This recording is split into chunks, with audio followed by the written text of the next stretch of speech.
안녕하세요. 저는 40대 중반의 주부입니다. 슬아이 중학교 다니는 아들과 딸이 하나씩 있고요. 저희 가족은 동네에서 의도치 않게 꽤나 유명한 편입니다. 집안에 대단한 연예인이나 정치인이 있는 건 아니었지만 그만큼 사람들의 입에 오르락 내리락 할 만큼 인물이 좋은 사람이 있었거든요. 바로 저희 남편 말입니다. 남편은 저보다 한 살이 많은데 지겹도록 보고 사는 와이프인 제가 봐도 냉정하게 참 잘생겼습니다. 키가 180이 훌쩍 넘고 자기 관리도 잘해서 체격도 꽤나 다부져요. 그 바람에 동네 아줌마들이며 애들 친구 엄마들이 꼭 한 번씩은 제 남편 잘생겼단 말을 하면서 제게 호의를 베풀곤 했어요. 저랑 친해지면 남편 얼굴 한번 가까이에서 구경해 볼 수 있나 싶어서 말이죠. 저도 이 나이에 키가 170이라서 어디 가서 작단 소리 한번 들어보지 못하고 살았는데요. 부부가 둘이서 키가 멀대같이 크다 보니 동네 슈퍼만 가도 사람들은 그냥 무심코 쳐다봤고 부모를 쏙 빼닮은 저희 아이들도 또래에 비해서 키가 월등하게 커버리는 바람에 다 같이 집 밖을 나가기만 하면 동네 주민들은 동물원 기린 보듯이 봤어요. 내심 저희는 그런 시선이 부담스럽다가도 어깨가 으쓱거리며 흐뭇했고요. 사실 사람들이 남편을 보는 건 하나도 상관없었습니다. 제 눈엔 사람들이 우리 아이들 키 크고 예쁘고 잘생겼다 소리해주는 게 100배는 더 좋았거든요. 그래서 늘 아들과 딸 손을 양손에 하나씩 잡고는 걸어다니곤 했어요. 특히 딸아이는 어릴 적부터 지금까지 여러 번 길거리에서 아역배우로 캐스팅이 될 만큼 외모가 특출난 애입니다. 큰딸은 아빠를 닮는다더니 아주 지 아빠처럼 인물이 훤하게 태어난 것이죠. 그렇다 보니 남편도 딸이 자기를 닮은 것이 좋은지 늘 밖에서 딸아이를 옆에 꼭 끼고 다니려고 했어요. 제가 아들, 딸 손을 양손으로 잡고 있으면 남편은 쪼르르 딸아이 옆으로 달려가서는 손을 꽉 잡았어요. 그 바람에 내 가족이 일렬로 독수리 사형제 마냥 길거리를 걸어다니다가 좁은 골목길에서는 민폐짓도 여러 번 했던 것 같습니다. 참 모든 게 이상적이었던 가족이었습니다. 보면 볼수록 예뻐 죽겠는 아이들이랑 그런 우리 애들한테 애정을 쏟을 줄도 알고 가정적인 남편 덕분에 제가 살림하면 마음고생 할 일이 적었어요. 저희 남편은 저랑 대학 때 소개팅으로 만나게 된 사람이었습니다. 서로 다른 대학에 다니면서 소개팅으로 처음 봤는데 그날 서로가 서로를 데이트 상대로 지목하게 되면서 필이 팍 꽂혀 사귀게 되었죠. 둘 다 그 무리 안에서 가장 키가 큰 남녀이기도 했고 대화의 코드가 잘 맞아서 첫 대화부터 저희는 서로에게 무지하게 큰 호감을 느꼈었는데요. 그날 에피소드가 하나 있었다면 남편과 둘이서 하도 대화를 나눴다 보니 같이 소개팅에 나왔던 저희 동기 여자애들은 제가 상여우 중에 상여우였다며 다른 동기들에게 그날 소개팅에서 본인들이 남편한테 차인 것을 어음한 저에게 화풀이를 하는 바람에 제가 잠시 곤욕을 겪은 일도 있었죠. 하필 친구들도 모두 데이트 상대로 저희 남편을 지목했었거든요. 아무튼 만인의 남자로 참 이상적이었던 남편을 만나다 보니 제 배우자로는 진작부터 점 찍어뒀던 것 같아요. 웬만하면 갈등이 생겨도 극적으로 헤어지거나 심하게 다투기보다 대화를 나누고 보다 이해를 해보려고 하면서 우리가 어떻게 하면 보다 오래도록 연애를 하고 결혼까지 무사히 질림없이 갈 수 있을까 하는 걱정을 늘 달고 살았죠. 그건 상대였던 남편도 마찬가지였다고 해요. 나중에 결혼하고 나서 들어보니 남편의 입장에서는 화를 잘 내지도 않고 이성적으로 다툼을 풀고 해결하려는 제 모습이 원하던 여성상이었다더군요. 죽이 잘 맞다 보니 저희는 결혼도 빨리 했습니다. 비록 첫 아이를 조금 시간을 두고 가지긴 했었지만 둘만이서 신혼생활을 오래도록 보내며 연애 때보다 오히려 더 뜨거운 사랑을 나눴던 것 같아요. 매일 눈 뜨고 얼굴을 바라보면 행복하고 밖에 나가 있는 시간을 제외하고는 하루 종일 붙어서 함께 무언가를 해보는 것도 설레었고 그렇게 저와 남편은 지고지순하게 사랑을 쭉 이어갔습니다. 그러다 첫째를 낳고 둘째를 낳으며 잠시 육아에 정신이 없던 시기가 있었어요. 아주 혼을 쏙 빼놓은 만큼 연년생으로 태어난 두 아이들을 키워내느라 제 얼굴은 거의 해골이 되어가는 듯 했어요. 아가씨 쪽에는 다이어트를 하겠다고 먹는 걸 굶었다면 애를 낳고 나서는 살기 위해서 먹을 것은 챙겨 먹었어요. 애들 때문에 제 시간에 제 끼니를 해결하지 못하는 일들이 다반사여서 한동안은 몰아서 해치워 먹는다고 순식간에 살이 10kg 정도 불어난 적도 있었습니다.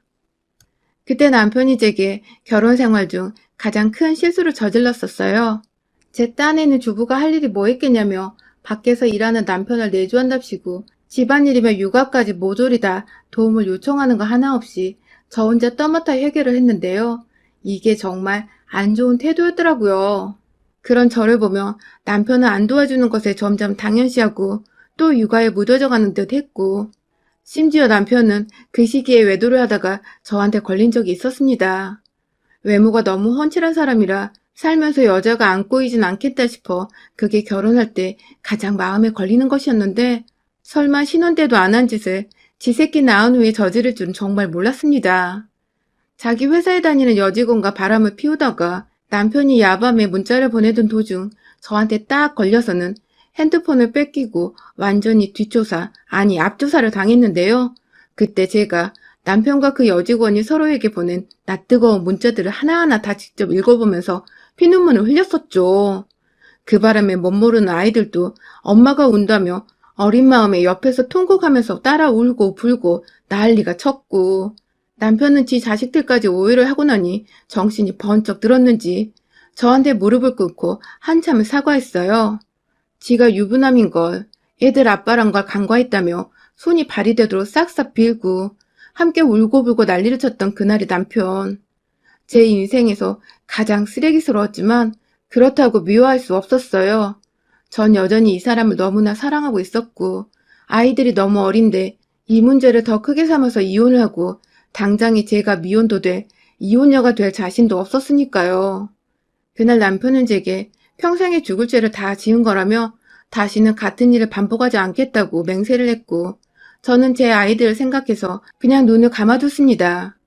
그 후로 남편은 180도 변해버렸고요. 아이들을 먼저 챙기며 육아를 도와주는 것은 물론이고 살림살이도 제가 굳이 해도 되는데 괜히 찔린 건지 옆에 와서 이것저것 도움도 안 되는 도움을 주려고 안달난 채 서 있곤 했어요. 그게 점점 습관이 되었는데 천만다행히도 남편은 아이들이 쭉 자라는 동안 한결같이 저를 잘 챙겨주었고, 전 속으로 그날의 일을 오히려 감사하게 되었죠. 그때 남편도 저와 아이들을 향한 자신의 진정한 마음과 사랑을 깨달았을 것이고, 그 덕에 오늘날 우리 가족의 평화와 행복이 있는 것이라고 생각했습니다. 적어도 작년까지는 말입니다. 저희가 올 초 살던 지역을 떠나 아주 다른 동네로 이사를 왔어요. 지난 동네에서는 비교적 허름한 오래된 아파트 단지에 살았다면 이번에는 돈 좀 들여 브랜드의 새 아파트 단지로 이사를 오게 되었죠. 남편이 잘난 외모와는 달리 돈을 그닥 많이 벌어오는 편이 아닌 평범한 직장이었던지라 외벌이하는 저희 가정의 수준으로는 평생 벌고 저축해도 사지 못할 곳이었는데, 저희 어머님 그리고 아버님이 돌아가시면서 유산으로 남겨주신 돈을 더해 집을 새로 장만하게 된 것이었어요. 그러다 보니 참 만감이 교차했습니다. 보고 싶은 어른들은 돌아가셨는데 그러고 나서야 제대로 초대 한번 해드리고 싶은 집으로 이사를 와버렸으니까요. 함께 새 집에서 밥을 먹거나 대화를 나누지 못하게 되었다는 것이 너무 가슴이 아프고 목이 메어왔지만 남편도 마찬가지일 텐데 티 한 번을 내지 않길래 저도 오히려 씩씩하게 웃는 모습만 보이며 새 집에서의 우리의 일상을 응원했습니다. 새 아파트에 들어와서 보니 예전에 살던 오래된 아파트에 살 때와는 정말 다르더군요. 입구에 아예 쳐져 있는 경비원 담장부터 시작해서 들어오고 나니 여기저기 독서실도 있고 헬스장도 있고 문화센터 공간도 자리 잡고 있는 게 그냥 아파트 구경만 하고 다녀도 근사한 도심거리 하나 걸어본 것처럼 재밌고 볼거리가 다양했어요. 아이들도 공짜로 독서실이 생겼다며 좋아라 했고, 남편이나 저도 멀리 갈 필요 없이 아파트 헬스장을 사용하면 되겠구나 싶어서 편리함은 진짜 최고라며 새집에 대한 칭찬을 늘어놨죠. 그렇게 저희는 새집에서의 생활에 조금씩 적응을 해갔고, 남편은 단지 내에 있는 헬스장으로 퇴근을 하면 늘 출근 도장을 찍으러 가곤 했습니다. 애초부터 남편은 회사 끝마치고 집에 오면 애를 좀 봐줬다가 헬스장에 가서 체력 단련을 하면서 늘 몸에 근육이 잡히도록 관리를 해오던 사람이었어요. 본인이 잘생겼다는 소리를 하도 듣고 살았다 보니 그 좋은 소리를 나이 들어도 잃고 싶지 않은 데 보여서 제 눈엔 그저 귀여웠죠. 혹여나 어디서 또 바람을 피우진 않을까. 젊은 날의 그 일이 아직 마음 깊숙이 상처로 남아있어 가끔 불안해하고 의심하는 눈초리로 남편을 들여다보곤 했지만 이 사람은 그날 이후 완전히 새 사람으로 태어난 것 마냥 절대로 불륜 따위에 관심도 두지 않은 채 온전히 아이와 일 그리고 운동에 몰두하면서 살았습니다. 내심 술 마시고 속썩이는 남편보다 운동에 미쳐 사는 남편이 훨 좋았어요. 그래서 저는 또 남편이 집안일엔 하나도 신경 쓰지 않도록 하기 위해 자녀들 교육시키고 뒷바라지하며 살림하는 데 최선을 다했고요. 애들이 중학생이다 보니 챙겨줘야 할 것들이 정말 많았어요. 물론 학원을 뺑뺑이 시키며 보내느라 제 손에 직접 다 할 건 없었지만 아무래도 주변 엄마들이 다 애들 대학 준비를 중학교인 이때부터 시킨다는 소리를 여기저기 듣다 보니 제가 다 마음이 조급해져가지고 늘 공부하고 그걸 아이들에게 써먹으며 최대한 애들이 공부를 잘 할 수 있는 환경이 만들어지도록 노력했어요. 어쩌다 보니 남편한테는 자연스레 소홀해지게 되었고요.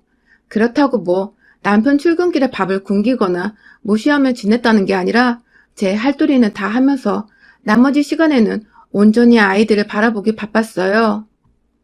여전히 저는 새벽에 가족들 중 가장 먼저 일어나서 남편 아침밥을 차려 출근을 시키고 아이를 깨면 또 아침 차려 등교를 하던 온라인 수업을 하던 뒷바라지를 했고 퇴근하는 남편 밥도 정성스레 차려놓은 후에야 애들 학교 숙제를 검사하고 할 일을 챙겨주며 옆에서 잔소리가 많은 엄마로 지냈어요. 그 와중엔 남편은 늘 하던 대로 집에 와서 밥을 좀 먹고 옷을 갈아입은 뒤에 곧장 헬스장을 갔는데요. 어느 순간부터 남편의 모습이 조금씩 달라 보였어요. 매일같이 운동하러 나가는 사람인데 희한하게 살이 쪄버렸고요.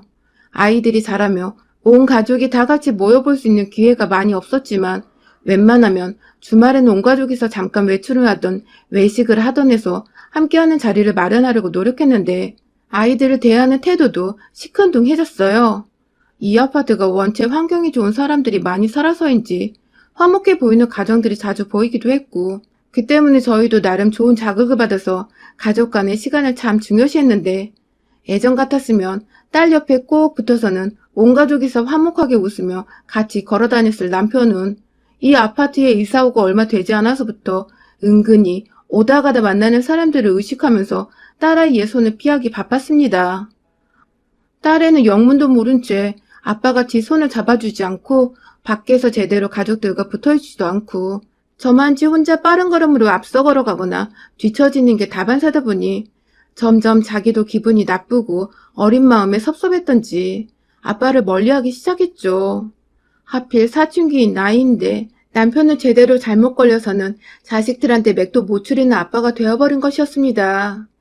남편이 갑자기 왜 저러나 싶어서 의중을 떠보기도 했는데 그때마다 딸아이가 컸으니 이젠 함부로 터치하는 것도 자제해야 하고 내외하는 것이라는 답변만 내놓았어요. 뭔가 이상한데 그게 맞는 것도 같고 괜히 남편 말 따라 동의하며 남편의 변화를 당연한 것이었다는 위로를 스스로 했던 것 같아요. 그러나 이내 제 두 눈에 들어왔죠. 남편의 변화 문제점들이 말입니다. 어찌나 오고 가는 아파트 여자들, 그것도 제 또래의 엄마들한테 눈길을 많이 주던지 이 사람은 가족들이랑 놀러 나온 건지 아니면 지나가는 여자들 구경하려고 나온 건지 도무지 그 의중을 알 수가 없었어요. 저도 지나가다 괜히 모르는 남자가 아니 그냥 사람이 절 빤히 쳐다보면 기분이 나쁘고 왜 저러나 싶고 그렇거든요. 그런데 지금 그 짓을 다른 사람이 아닌 저희 남편이 하고 있더라고요. 한동안 정말 쉬지도 않고 아파트 단지 내에서 함께 걸을 때마다 남편은 가족들의 대화에 집중을 하지 않은 채 혼자 잔뜩 멋을 부려서는 옷을 챙겨 입고 호주머니에 손을 넣어 각을 잡은 채 폼나게 혼자 앞서서 걸어 다녔어요. 심지어 코앞에 가는 슈퍼를 갈 때에도 옷을 한번 갈아입고 나갔고 현관에서 거울은 꼭 체크를 하더라고요. 상황이 이렇다 보니 남편 하는 꼴이 여간 못마땅해서 남편이 헬스장 갈 때도 따라가 봤습니다. 한동안 코로나로 헬스장이 문을 닫았을 때 남편이 밖을 못 나가 안 달라 하길래 제가 동네라도 조심히 한번 걷고 오라고 말을 했었거든요. 그러자 이 사람은 귀신같이 제 말을 따라서 퇴근 후에 동네를 꼭 나서곤 했어요. 그런데 예전과는 달리 입는 헬스복 정도 새 것들이 여러 보였고 실제로 집으로 새 운동복을 많이도 주문을 했더라고요. 땀 흘리는 사람이 뭐 때문에 향수를 뿌리는지 운동 갔다 오겠다며 나가는 남편에게서 좋은 향수 냄새도 나고 딱 봐도 이건 바람이겠다 싶었죠. 오랜 시간 동안 바람 한 번 피우지 않고 제 옆에서 처음 했던 자신의 실수를 반성하며 잘 지내왔다가 갑자기 또 바람을 피우는 듯한 모습을 보이자 저는 너무 심장이 아파왔어요. 아니길 바랬고 이번에도 만약 바람이 맞다면 내가 진짜 이 사람과 이혼을 해야 할 때인가 싶어서 제 미래에 대한 불안한 암흑에 잠도 제대로 잘 수가 없었죠. 뭐가 되었든 제발 바람만 아니길 바라면서 저는 퇴근하고 역시나 운동복에 향수까지 촥촥 뿌려대고 나가는 남편을 따라 나갔습니다. 뒤따라 몰래 말이죠. 제가 워낙 운동을 싫어해서 남편은 저한테 한 번도 같이 나가자고 권유를 해본 적이 없어요. 저도 오히려 그게 좋아서 운동하는 남편을 억지로 내보내기도 했었고요. 그런데 남편의 불륜을 의심하고서부턴 제 눈에도 남편처럼 주변 아파트 여자들이 눈에 들어오더군요. 하나같이 어찌나 멋쟁이에 늘씬하고 예쁘던지 저는 키만 컸을 뿐이지 딱 보면 그냥 아줌마 같아 보이기도 했는데 실제로 제 아이들 또래의 엄마들을 아파트에서 만나면 다들 참 예쁘장하고 스스로를 잘 꾸며놓았더라고요. 내가 괜히 이 아파트로 이사를 와서 남편한테 예쁜 여자들을 열어 보이게 한 건가 싶어 저를 자책하게 되기도 했습니다. 아주 머릿속이 난장판이었죠. 그렇게 남편이 나가고 나서 조심히 아주 불이 나게 그 뒤를 쫓았어요. 그날은 배가 안 고프다고 저녁도 안 먹겠다 미리 문자를 보내서 제가 저녁상을 차리지 않았었거든요. 그런데 이 사람 저녁을 먹으러 가는 건지 자기 혼자 저희를 놔두고 한 아구찜집에 들어가는 게 아니겠어요? 아파트 단지에서도 한 30분 정도 떨어진 동네의 골목에 위치한 가게로 말입니다. 전 처음에 이 사람이 단지 내 헬스장을 놔두고 전에 살던 동네에서 다니던 헬스장으로 가는 줄 알았어요. 집에서 너무 멀었기 때문입니다. 도대체 어딜 가는가 했더니 당당히 아구찜집으로 들어가더니 어딘가로 손을 흔들며 자리에 착석한 남편. 그 앞엔 웬 여자가 제 또래로 보이는 우아하게 생긴 여자 한 명이 환하게 웃으며 남편을 바라보고 있었어요. 두 사람은 뭐가 그리 신나는지 함께 고민도 없이 아구찜을 주문하고는 서로의 턱을 손으로 개고는 얼굴을 바라보고 있더군요. 이런 미친. 이건 누가 봐도 불륜이잖아요. 막 속에서 천불이 나는 게 재고 말 것도 없이 행동으로 본때를 보여주자며 식당 안으로 확 들어가려는데 그때 뒤에서 누군가 절 제치고 먼저 가게로 들어가서는 손에 쥐고 있던 빗자루 하나를 들어올리곤 야, 이 새끼들아! 하며 뛰쳐 들어갔어요. 저희 남편이 있는 그 테이블로 말입니다. 코로나로 손님들이 별로 없긴 했었지만 순간 난장판이 된 가게 안에서 남편은 그 남자를 보고 순식간에 일어나서는 이리저리 남자를 피해 다니다가 결국 남의 테이블 음식들을 떨구며 아주 개판으로 만들어버리고 말았어요. 그리고 저는 그제서야 눈치를 챘습니다. 저 남자가 남편의 맞은편에 앉아있던 그 여자의 남편이란 것을요. 밖에 길가에 떨어진 단풍 치운다고 가게 사장님이 놔둔 빗자루를 들고 와서는 남편을 한 대만 더 때리겠다며 말리고 있는 주변 사람들한테 간곡히 예언하던 그 남자는 입 밖으로 제 남편을 향해 자기 와이프와 놀아나고 있는 불륜남이라고 가게 안에 사람들에게 막 떠벌렸고 이내 가게 안에서 소주 몇 잔을 이미 들이키고 있던 일부 할아버지들과 기타 남녀 손님들이 웅성대며 쌍욕을 퍼붓기 시작했어요. 심지어 가게 사장님은 이 남자를 계속 말리고 있어야 하나 아님 놓아줘서 화풀이 하도록 해줘야 하나 그걸 고민하고 있더라고요. 그러다 남편이 입구에서 입 벌리고 충격의 도가니에 빠져있는 저를 발견하고야 말았습니다. 그러자 남편은 도망가던 것도 멈춘 채 그 자리에 망부석처럼 서버렸고 급기야 뒤에서 달려든 불륜녀의 남편에게서 뒤지게 얻어맞았네요. 차마 제가 있어서 변명을 할 수 없었는지 남편은 그저 고개를 숙이며 미안하다고 상대 남자에게 그리고 제게 사과를 했고요. 아구찜집 안에 모두가 저의 존재까지 명확하게 알게 된 순간 저도 뭐라도 해야겠더라고요. 알고 보니 이 불륜녀도 저희 아파트에 살고 맨날 운동 간다는 거 남편이 와이프를 의심해서 따라왔다가 불륜 현장을 들킨 것 같은데 저 남편도 저리 발악을 하는데 저도 뭐라도 안 하면 그건 등신이겠더라고요. 그래서 속에 담은 화를 그대로 확 올려서는 그냥 눈앞에 있는 테이블에서 아구찜 그릇을 들어다가 남편을 지나 그 상간녀 얼굴에 아구를 확 쳐부었죠. 아주 매운맛 단단히 맛보게 해줬습니다. 악소리 지르며 난리가 난 상간녀는 애처롭게도 지 남편이나 제 남편이나 모두 도우러 가질 않아서 저 혼자 테이블에 있던 물병을 엎지르며 얼굴을 씻어내기 바빴고, 저는 그런 상간녀를 등지고 밖으로 나오며 상간녀 남편으로부터 빗자루를 뺏어다 남편의 대갈통을 확 쓸어줬네요. 단풍 대신 말입니다. 그날 밤 남편은 한참이 지난 후에야 온 얼굴에 멍이 들어서는 집에 들어왔어요. 애들 볼까봐 애들 자는 시간에 몰래 들어왔더라고요. 밤새도록 침대 아래서 잘못했다고 무릎 꿇고 싹싹 비는데 왜인지 애들 낳고 처음 남편이 바람피고 나서 저한테 딱 걸렸을 때 그때의 모습과 오버랩이 되더군요. 이 인간은 어찌해야 하나. 내가 진짜 이혼하고 직장도 없는데 혼자 나가 살며 애들을 다 키워낼 수는 있을까 싶어 정말 머릿속이 깜깜한데 작정을 했죠. 돈만 뜯어먹는 와이프로 옆에 남아주기로 말이죠. 다음날 아침부터 지금까지 저는 남편이 출근을 하던 퇴근을 하던 밥상 한 번을 차려준 적이 없습니다. 완전히 돈 벌어오면 그 돈 다 우리 애들 좋은 교육 받고 필요한 거 사는데, 그리고 저 먹고 싶은 거 정도는 마음껏 사 먹는 데 쓰지. 뭐 하나 남편 입에 손에 들어가는 건 하나도 사질 않고 있어요. 마침 돈 관리도 제가 하는 중이라 그런지 남편은 차마 용돈 달란 소리도 못하고 붕어 마냥 눈만 껌뻑껌뻑하며 제 눈치를 여지껏 보고 있는데 그걸 보는 게 전 더 속이 시원하고 꼬시더라고요. 운동하러 간다는 소리도 못하고 이미 애들한테는 찍혀서 말 한번 제대로 걸 수도 없고 집안에서 완전히 투명인간 취급받으며 살아가는데 아주 그냥 꼴이 불쌍하다 못해 딱한데, 그 모습을 보니 제 얼굴엔 미소가 절로 띄고 우리 가족이 어쩌다 이렇게 되었나 싶더군요. 애들 대학을 갈 때만이라도 이 사람 옆에 꼭 붙어서는 거머리처럼 벌어오는 돈을 저와 아이들을 위해 완전히 다 쓸랍니다. 벌써부터 살림살이가 반으로 줄어든 것 같아 뭔가 마음이 편한데, 하는 거 봐서 이 생활이 너무 편하고 즐거우면 언제든 결혼을 연장하려고요. 잘생긴 남편의 얼굴값을 할 거라더니 제 인생에 찾아온 두 번의 위기, 한 번은 그냥 넘겼다만 두 번의 실수는 용납 못하죠. 온 정신이 피말리게 해서 아주 그냥 혼을 쏙 빼버려 놓을 겁니다. 여러분의 생각은 댓글로 남겨주세요. 오늘도 시청해주셔서 정말 감사합니다.